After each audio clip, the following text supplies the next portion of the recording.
condition such as this, what do you do when this happens? Do I just jump in on the TOD, or do I wait for another bus, or what do I do? Okay, well, all of these answers then to the questions need to be part of your MTP.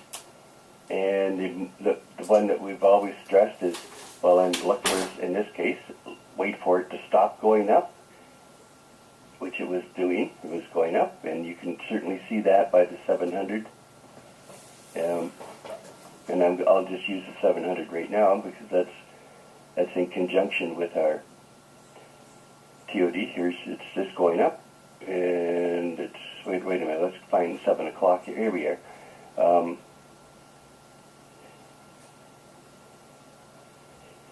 Where are we here?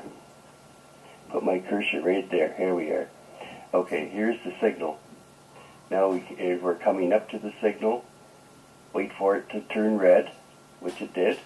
Okay, now wait for it to turn blue again. And our technique is wait for it to poke its head above the T line, or turn blue with a signal, or turn blue but no signal. And so it's still going down, and even now it's still going down. So there isn't even a second chance entry given over on our 700. So this is how you handle large stops. Put that in your master trading plan if that's part of your technique, if you like that. That's something that, and then you're not trading TOD, but that's how you get on a TOD. Nor sometimes, or I would say most of the time, the TOD stop is not all that destructive, we'll say. So you don't have to do that, but define it exactly when you're going to start to do that. Because if you find yourself doing that all the time for every trade, looking and entering only on a second chance, well, you're missing the boat by far, because you're going to end up with getting a worse kind of a fill, a higher priced fill on a buy in this case, because the chart is just doing its normal thing. So there has to be a worst case scenario, an exception to your, or the condition, I rather call it, not an exception, but a condition under which you're going to act logically and in a controlled manner. So you can see now that actually buying anywhere along here, take a look at where we have we know our stop is down here, and 2 points from our stop, think at the low, 6 ticks off the low, is going to be probably correct. The low is 575, and 6 ticks off of that is 7 1/4. So here you are, you're already on at 7 1/4. It went down to 7. So this is where the 2 point stop. Now you have a 2 point stop. You don't like this entry, you're up here, then you give yourself a 2 point stop in relation, and here's your entry at 7 1/4. You're long at 7 1/4. And this is how you would, if you took this one, got stopped out, this is how you would do it the second time, and this is now your recovery. Or you're waiting for the 700 to click in, and that's going to be your recovery. And but the point is that if you don't like this, and this I wouldn't like, simply because my red flag, the part of my master trading plan, when I had a question, it says, well, what about a buy, TOD buy that's so far from the bottom, and 5 points is too far for me. I just used arbitrary 5. 5 is fine. I can live with 4, but I don't want to live with 5 or more. So that's a decision I made with my money and with my family. That's how I arrived at that. It has nothing to do with anything magical or mystical at all. It's an arbitrary amount that you decide. And then you look for other options. We can't buck the fact that we are long. So how do you compensate for that? Well, you used logic and common sense and something that's going to be acceptable. And finding the 2 point stop off the bottom is what we've been doing and showing a couple of times last week, and I think even the week before, where those occasions do happen.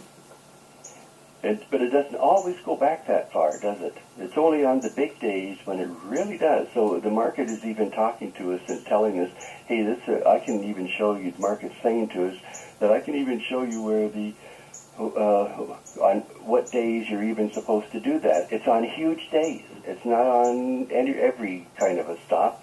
For example, right here, on this buy, and it's a 3 o'clock buy, but using this as a chart example, here's a buy. If you were waiting for a 2-point stop, you would have missed it. But that's not 5 points either. You see the difference? See what I mean?